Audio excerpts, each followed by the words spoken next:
You're listening to the Rich Girls Podcast, where we celebrate women who are glowing, inspiring, rising, leading, and succeeding. Join your hosts, Jasmine and Cecily, for weekly gems on business, relationships, motherhood, finances, and more. Let's get started.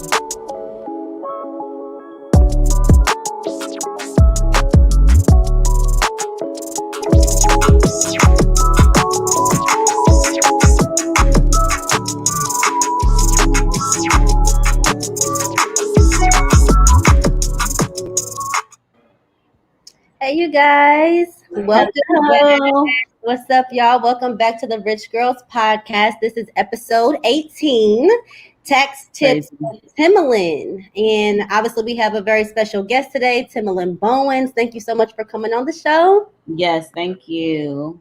Thank you, ladies, for having me. Yes, so we are going to be learning about the tax game today. But before we get into all of that, Timalyn, can you introduce yourself to our viewers? And now tell us a little bit about your background, like what you do now, what you did before then, and your story overall. Sure. So, for those of you that don't know me, my name is Timalyn Bowens, and I'm an enrolled agent. And I think we're going to get into it later. People are always like, well, what's an enrolled agent? Like, what's the EA? Are you the feds? Like, no. So, I'm licensed through the IRS to do tax representation, tax planning, and then also tax preparation too. So, the main focus of what I do is I hope you two never need me. I represent taxpayers that owe the IRS and can't pay in full. But one of my passions is to fill the tax literacy gap. So I help people avoid going down that route, especially within the Black community. That's part of the driving force of why I do what I do. So I also own a business, Bowens Tax Solutions. Before it was Bowens Tax and Bookkeeping Solutions, because I offered other accounting services as well. And prior to that, I went to Bellarmine University here in Louisville, and I knew I wanted to be an accountant. I wanted to help everybody. And then I had this internship where I was with Crow Horwath. So it's an international firm. They have an office here in Louisville. I was like, yeah, I'm going to go help people. And I started doing taxes, and I was like, dang, I like taxes. Like, I'm one of those nerdy people now. But I love the tax law and like seeing the different things that people could take advantage of to lower their tax liability. So I was primarily working with business owners though. And as things have gone on, this is my 10th year in the tax industry. A lot of everyday Americans aren't fans of the tax breaks that businesses get. But for me, what I saw was there are people that owe the IRS and they don't know the first thing about getting out of that situation. So I'm here at the CPA firm doing that, but I was like, how can I help these people, like the little guy? And to be completely honest, at that time, I was making more than my age an hour. I was focused on that. I was like, forget about being a business owner. I'm gonna stay right here. But then I got married, had my daughter, and I was like, I can't do daycare. So I was at home with her, but because I went to Bellarmine, I had classmates that were starting businesses. So I still got to like put what I knew like to work and help people. But then that tug kept coming. It's like, there are these people, they're getting these letters. They got the tight chest. They feel sick in the stomach. To the So stomach when you get that letter. sick to the stomach. And I was like, I want to do something where I can focus on that. So from there, I decided to, well, let me go back. My husband, God bless him, he reminded me, he's like, well, didn't you want to start your own business anyway? And I was like, yeah. Because by this time, when she's getting older, like I had enough clients, I had a business, Right. having a family business.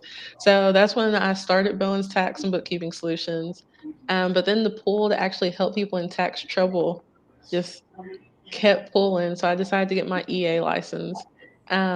So the difference between an EA and a CPA and why I chose to become an EAs focus only on taxes. Now, with CPA firm experience and being at Bellarmine, can I do other accounting functions?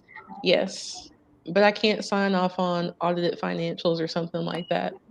But as an enrolled agent, like I mentioned to you all, I'm authorized by the IRS to do tax preparation. So the crazy 4 months or what? This past year has been a crazy 5 months. Hmm. Um, at the beginning of the year, then to do tax consulting and then representation, that main part where Jasmine, I was going to use you as an example. Let's not say Jasmine. Let's say we got Becky over here. We're not going to talk that into existence. Let's say we got Becky over here.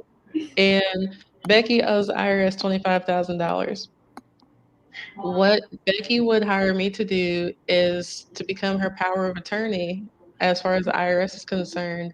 And then I talk to them. She never has to talk to them again. And I negotiate that and get some type of payment arrangement so that she can settle it with it. Something that's going to be in her best benefit and also something that's going to keep the IRS off of her back. Like that, that's what I get hype about. Again, tax Right. nerd here. But Right. that's what I Right. do and how I got there. With the COVID season being so crazy the past year and like the different reliefs and how that affected like taxes and things like that, did you notice like an uptick in your business? Because a lot of small business owners like were even better off, I guess because of all the changes and things happening. So did you see, I guess, any difference as far as like people needing more questions answered or just more confused as far as what's going on with their taxes this year? So I saw kind of a mix between the two. It was really like dealing with people and their finances, you get emotionally attached sometimes. So like when I saw people going through like losing their jobs, that type of thing, I saw a lot more questions. Now, did they get more relief at tax time? Like, yeah, they ended up getting like bigger refunds, but I can't think of any of the families that I worked with that preferred the bigger refund over making the money they're used to during the year. Exactly. Um, so that was rough emotionally on me with my clients.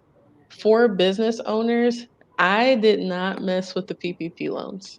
And when I say that, I Mhm. didn't do the actual applications for anyone because I think as they were being introduced, the IRS changed something about them. Like almost right after it was introduced, and I was like, yeah, you know what? That's about to be a mess. So as far as helping people, I did see an uptick because I had legit business owners who got amounts that they weren't actually qualified for because they didn't actually pay attention to what they were signing. Um, Mhm. so helping with that. Then I also saw people who they were like, "Oh no, the government's giving out all this money. They're going to be coming back for it. Let me go ahead and get ahead if I already owe." So it is definitely a mix. During 2020, the enforcement went down because the IRS, they hired people at the beginning of 2020, they were ramping up, and then COVID shut everything down. So they kind of backed down on that. But now, was it last week, 2 weeks ago, they sent out about 5 million letters for people last notices. They need to go ahead. They got 30 days to pay. And then by October, it's actually estimated that we're going to have 26 million collection cases with different Wow. taxpayers. So I definitely am feeling it, and I have had people call in and everything so far. But I think definitely this fall it's going to be crazy. So is that Most definitely. is is that because like why is it because they owed or is it because like something new happened within this past year to where they're maybe messing up with those PPP loans and like claiming more money than what's there for them and like what? Yeah, so it's going to be a combination.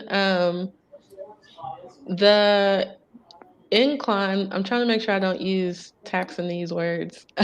So the incline has been going up because we have people who haven't filed for a while, so the IRS has to go in and try to assess what they actually owe.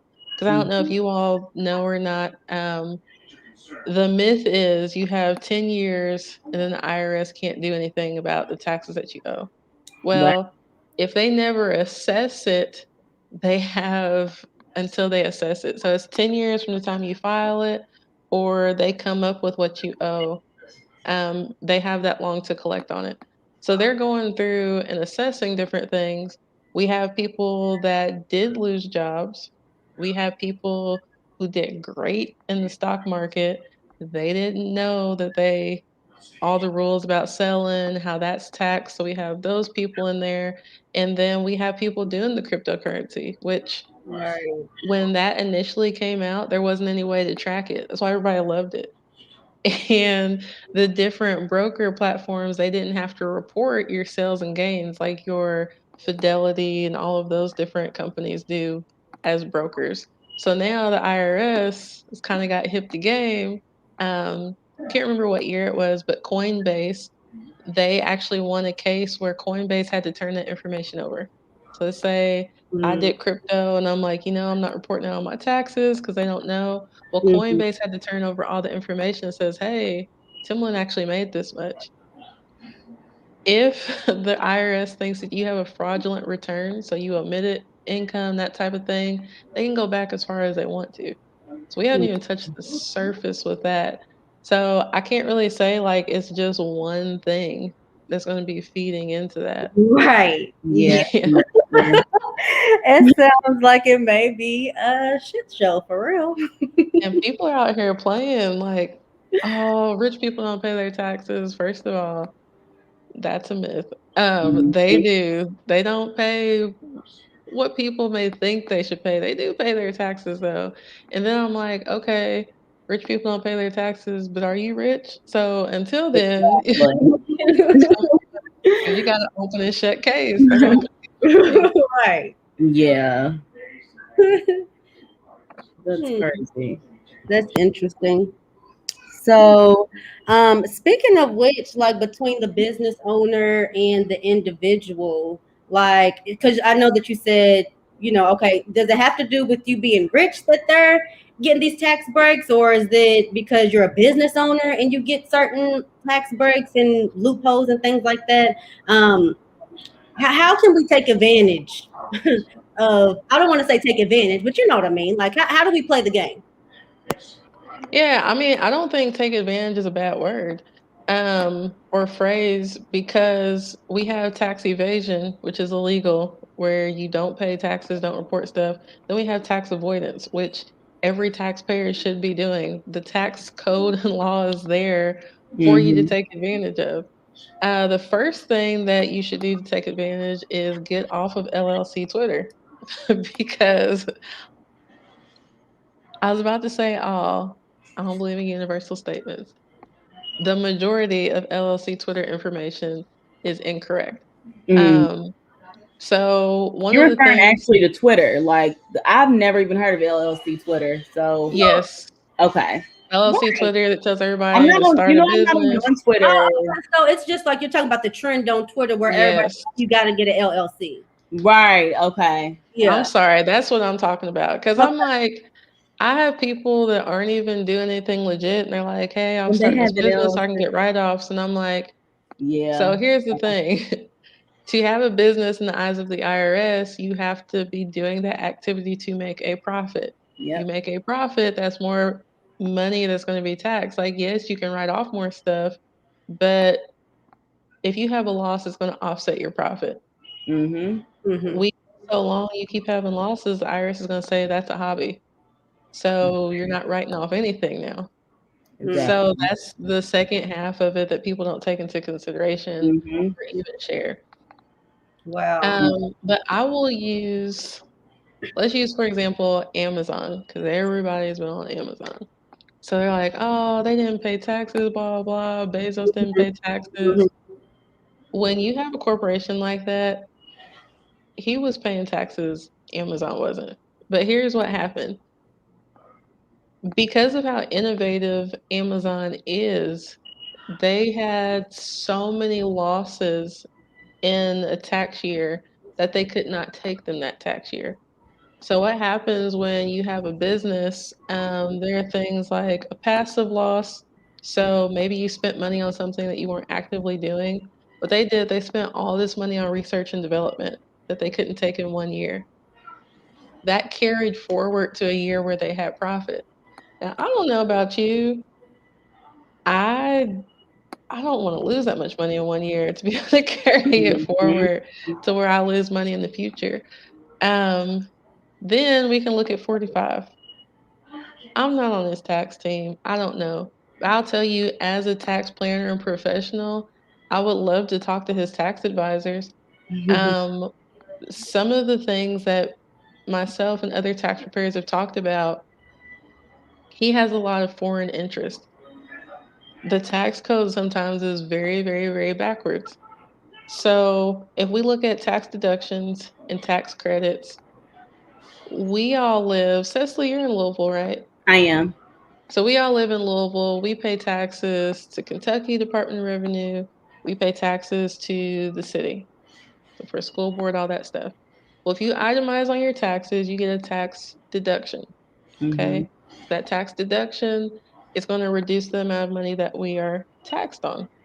And that's only if you itemize, you can take advantage of that.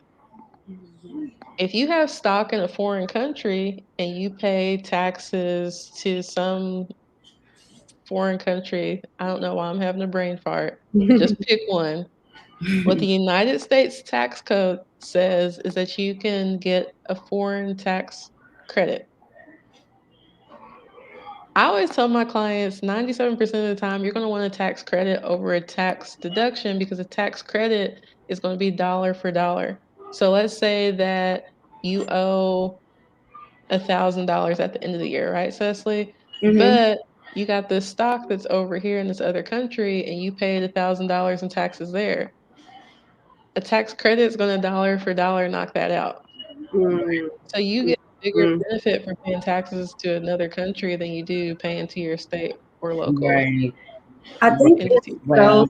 crazy how these areas are like overlapping because I'm currently studying for my securities license and like this passive loss that you're talking about, even like the foreign market and all that, like all this stuff is coming up. So I just yeah, I guess I'm one of those nerdy people too.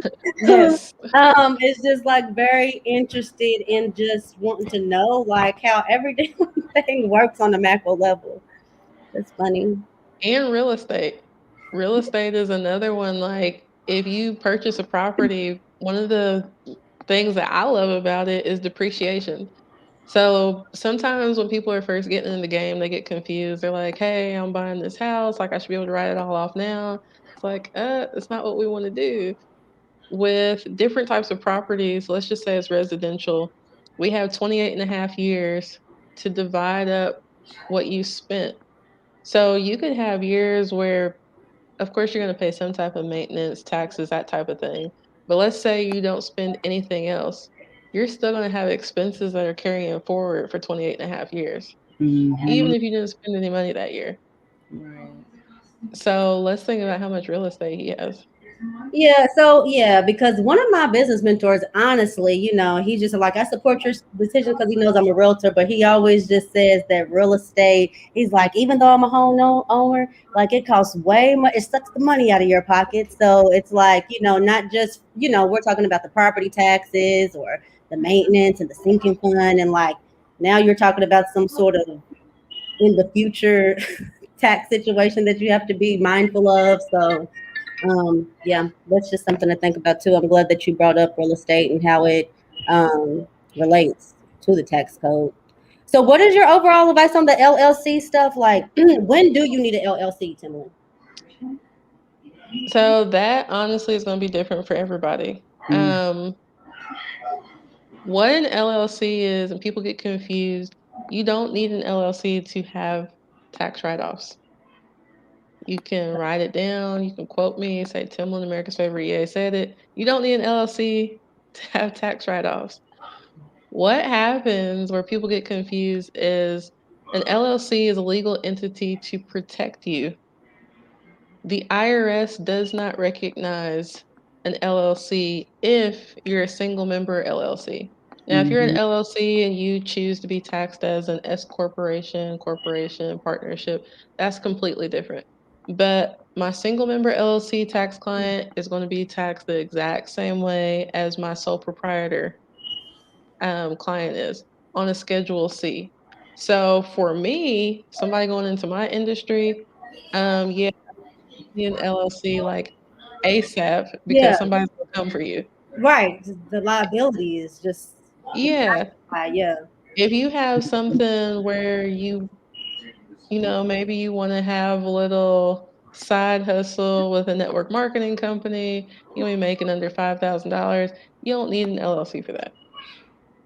Right. Um, but people get confused. Like I talked to people this past year.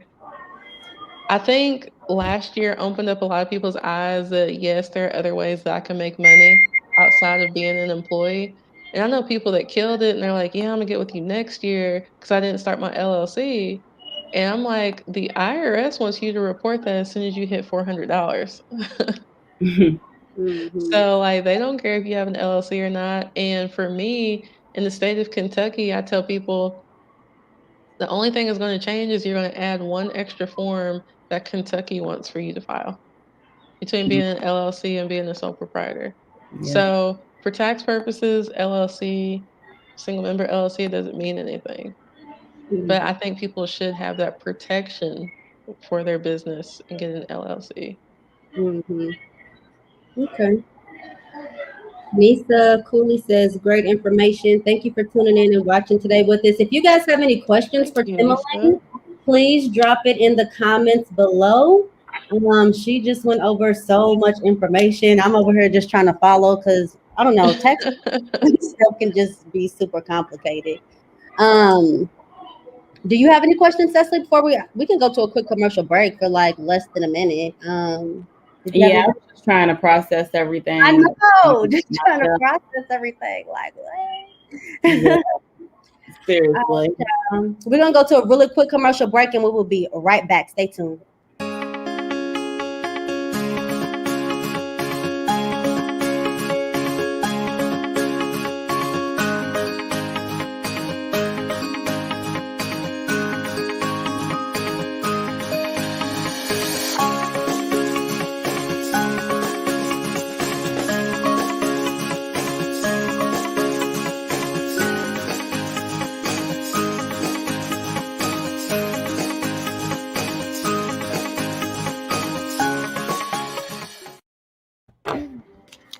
All right, y'all. Thank you for tuning into the Rich Girls Podcast. This is episode 18, and we've got special guest Timalyn with Bowens Tax Solutions. And she is just dropping all types of gems about the tax game. We've got a question from Misa. She says, what are some of the most profitable industries you're seeing, Timalyn? That's a good question. Mm-hmm. That is a very good question. I was not ready for that, Nisa. Thank you. Um, in my own book of business, and this may be because I was already kind of slighted toward them, um, the life insurance industry is actually booming. And I think people are just becoming more aware, like, we don't have all the time in the world. And we really need to make sure that our families are taken care of. And like I said, I might be slighted towards them because at one time, like that was who my niche market was. That industry is doing well. And then I've also seen the trucking industry doing well because of all the supplies and stuff that we needed to get to our essential workers. Hmm. People weren't getting out and doing stuff. Right. So they were most definitely the lifeline of 2020. That Trying to makes a lot of think. sense. Very interesting. Speaking of life insurance, y'all know that I'm in the life insurance industry, and I concur. It is a very lucrative industry. And like how you said, like with all the loss in 2020 from COVID and everything else, like black people been having our own pandemic and health crisis and things going on. It's just like, yeah, people are just becoming more aware that, first of all, this is a means of not just for funeral costs and things like that. You can literally use your life insurance policy to transfer wealth, to build wealth, so that your family is not starting over from zero or in the negatives when they're trying to rebuild, like once their main income source, is gone. So that's just something to keep in mind. Like, I'm always going to advocate for that. So I just had to do my plug real quick. Mm-hmm. Yeah, but it's been crazy because I've seen on one side where people are becoming more aware, so they're actually purchasing it at a younger age. Yes. 'Cause That's good. especially That's within the how you Black take community, it's advantage like, of it. you don't need life insurance till you're 50. Like, no, like I just It is recently lost a that's a myth. classmate. Like, you That is need a it myth. now. You did it now. Mm-hmm. You did it Yeah. yesterday. Yeah. Period. If So you're gonna afford it, go ahead and get it for your babies. Like, it's because, like you said, it's not only for funeral costs, like, it's a financial tool. But you know what? I'm gonna let you do your own plug. no, for If you real, need like, life insurance, talk to Jasmine. man, Um, yes, hit me up. Like, I can run some quotes. I can help you guys get covered. It can be used for childcare, educational expenses, paying off your mortgages so that you can keep the houses in the family. Y'all, like, we just got to start thinking more strategic. Um, what about this child tax credit, Timalyn? Isn't that like happening in July? I don't really know the details about it. Is it gonna? Can you break that down, please? Whatever they're talking about. it's gonna be a mess. But yeah, so we could talk about this child tax credit. So if you remember when I just mentioned earlier, difference between a tax deduction, tax credit, Mm-hmm. um, the tax credit was created to help families with children because you all both know children are expensive. Right. So before the tax reform in 2017, it was $1,000, and all of it was not fully refundable. So move forward to the tax reform. It's $2,000. Child has to be 17 or under to be eligible. And if the whole $2,000 isn't used, it can switch over to being refundable. Now, I know I just said a whole lot of taxonomy, so I'm going back. So, when I mentioned the tax liability earlier, what happens when you have the child tax credit? We're looking at that going dollar for dollar. So, let's say that Jasmine has, I don't know, a $1,000 tax liability. And for the audience, if you're wondering how this is going to affect you, if you pull out your tax return from this year, go look at line 16 and you'll be able to see your tax liability. So Jasmine has $1,000 tax liability. She has a $2,000 child tax credit. What happens is 1,000 of that child tax credit is going to knock out the liability. Then the other 1,000 is going to be refundable. Okay. So, what just happened in March with the expansion, now for children under the age of 6, the child tax credit just expanded to $3,600. Okay. Mhm. For now, children up to 18 are eligible for it. So, your children 6 to 18, it expanded to $3,000. So everybody that understands is excited about that part. But then they added another layer to it is that people can have an advance of that credit. So for the people who have the younger children who are under the age of 6, starting on July 15th, they can start receiving checks of 200, I'm sorry, it is July 15th, but they'll receive checks of $300 a month from July to December. So out of that 3,600, they would get half of it during the second half of the year. And Do there's you an actual calendar posted that has the dates. I'm sorry, what'd you say? do you have to opt in for it, or You are have we to opt out, I think. huh? Yeah, so the crazy thing is you don't have to opt in, which smells fishy because usually you gotta do a little work for your money with the Mm-hmm. IRS. So you don't Right. have to opt in.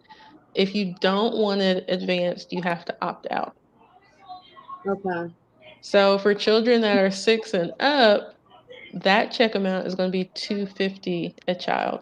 So to get the full amount, I believe the family married filing jointly has to be their AGI, which is line 11. I look at tax forms all the time for 5 months straight. If your AGI is under that 150, you're married filing jointly, then you're going to be eligible for the full amount. So it's going to be crazy, in my opinion, because if we look at what happened with these stimulus checks, this year, every client that came in is like, did you receive stimulus check 1 and 2? It was a yes or no question. Some people thought they could game the system. If I say no, then I'll get another one. Well, then guess what happened? The return took an extra 10 weeks to process. And oh, you really did get the first and second. I had clients be like, oh, that check. And I was like, what other check has the Right. IRS You know, given you know out? what the stimmy was. You know what So, it was and what it was. right, that's going to be interesting because if we have people who just had a baby in 2020, if they didn't get the return filed on time, the IRS doesn't have record of the child yet. So they got a 35 million return backlog. Are they going to be able to get that child processed in time so that parent can start getting the payments? Right. Right. Next spring, I'm going to be like, hey, Mr. and Mrs., like, how much did you get in advance credit? And Right. people are going to be like, let us pull up our account. Like, it's going to be a whole Yeah. little mess there. I've got one more question. I'm sorry. I know that I'm bombarding with questions. You see, You're fine. I'm just bombarding, but I want to touch on this new federal W-4 form. Do you think that this updated form is going to be a better tool to offset how much people are owing? Does that question make sense? Like, because I feel like maybe people were filing too many or not enough exemptions the way the old W-4 was, and maybe that had something to do with whether they owed or not. But what causes people to owe mostly? What is it? So what causes people to owe is them not having enough money withheld. So I see it very commonly with my homes that have more than one income coming in. Um, Let me go back and answer your question. So with the W-4, if properly filled out, yes. But it's that way with all tax forms. If they're properly filled out, then yes. Right. But if we think about it, so your W-4, when you're writing in, like, okay, my name is Timalyn, I'm married, I have one child. That W-4, when I say I'm married, is already taken into consideration my standard deduction. Now, it's not taken into consideration that my husband is also working. Okay. So both of us right off the jump, our job isn't going to really start withholding taxes until that first 24,800 if we're going based off of 2020 numbers. So what happens is when people get married, they both are like, so excited to be married. I'm gonna change my W-4. Everybody's gonna know I'm married. Mm-hmm. And now we don't have enough money withheld because now we got this family and they're making $100,000 combined, but neither one start withholding until almost $25,000. So So when they now, have a major change in their status, should they be immediately going to that federal W-4 form and updating it so that it can be reflective, so they don't get in that situation, right? yeah, so what I do, I advise them based on what their goals are. I have some clients and they love to get a big refund. Personally, as a business owner, because I pay in, so I actually manually have to pay mine. Nobody writes me a check. Right. Right. Baby, get me as Right. close to zero as possible. Right. So Exactly. if you're a person who likes to get as close to zero as possible, on page 4 of the W-4 when you're married filing jointly, or even if you have a home where there's only one adult working, but you have multiple jobs, you need to fill out the last page because that will help you get as close to zero as possible. So if they're big refund liking people, keep withholding it single. If they're like, no, I'm not giving the government an interest-free loan, then we need to Yeah. do that next page. Yeah. I'm glad that you highlighted that in closing, because I feel like people look forward to getting that big tax refund, but really, I just kind of think that it's kind of insulting. Anytime that we need to borrow money from the government, we got all types of interest rates, and it's just crazy. We got to jump through all of these hoops, and then they take money out of it. We're loaning them money interest free all year, taking money out of each and every one of our paychecks. So they're just like giving us our money back. Like, imagine if you kept, some of that money and reallocated it maybe towards like your investments, your 401k or your Roth or something like that. Like, that's going to benefit you, the consumer, more than it would to be the other way around. Yeah, so like when you were asking too, who's going to help people not owe, I do see a lot of my clients like from different factories and things that owe because they want exempt, they didn't have the withholding right. So that is a major part. But what people need to understand about the new W-4 is when it's filled out properly, it's going to reduce the amount of your refund because you're getting more of your money throughout the year. Right. And that's one of the things I hope people, while they're getting excited about these advanced payments going out, I want them to realize that too about the advanced payments. Your refund's going down because you're getting the credit throughout the year. Yeah. Which I don't think it's clicking for everybody, but we're gonna see this spring. Gonna be fired up. But yeah, it just depends on what you're looking forward to and that mindset shift, I guess. But I don't know if you guys, thank you for tuning in, you guys that's been watching. I think we answered your questions. Thank you so much, Timalyn, for coming on with us today. Yes, it was very informational. Very informational. You showed a wealth of knowledge. Very much appreciated. And I think that's all I've got. Like, Cecily, you got any closing remarks or anything? No, I definitely got a lot of information that I kind of needed. Yeah. In a sense, I guess. But I think it definitely, everything just depends on your household, what you need now versus what you need later. Because a lot of people, need their money now. I can see, a lot of households may need their money now versus like us, we are a little bit more financially stable, and I get $2,000 taken out of my checks every month, which it drives me crazy. But some people are really, really looking forward to the money. Need it, and so let me not be desensitized. Yeah, because like I may not need a refund. That's not what I'm looking forward to. But some people, that's a big boost for them. Unemployment's been backed up. Like, what other, a lot of people's money's been getting messed up. Like how you were saying, Tim. Everything just in a mess. Like, it took me the longest this year to get it ain't never took me till June to get my taxes. So, thank God that it wasn't a big deal whether I got it or not, but I still wanted it. Shoot. Yeah. But anyway, it's my money. I've been overpaying y'all. Give me my money back. But anyways, thanks again, Timalyn. And I forgot. Make sure that y'all stop by Brew and Sip. Me and Timalyn frequent there very often. I'll be running into her, and she's actually got a drink named after her. Wow. Isn't that cool? You didn't know it, did you, Cecily? No, I'll have to get it next time. I know. It's so freaking But that's all we've got for today, guys. Thanks again for tuning into the Rich Girls Podcast. We'll be back next Wednesday. Bye. Peace out.